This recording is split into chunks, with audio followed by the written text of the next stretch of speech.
Sa totoo lang, hindi naman si Lord ang marumi. Ako ang marumi. Ako dapat pinupunasan, hindi si Lord. Hindi tayo niligtas ng Panginoon para maging relihiyoso. Niligtas tayo ng Panginoon para magkaroon ng encounter sa Kanya. Kaya nakakalungkot yung iba, nagsettle na sa relihiyon. Kaya minsan may nagtanong sa akin, basta ba sa simbahan nyo, wala kayong mga image ni Jesus, ganyan, mga cross-cross, yung iniilawan ba?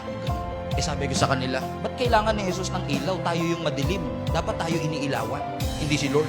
Ba't wala kayong yung mga pinupunas-punasan, gano'n?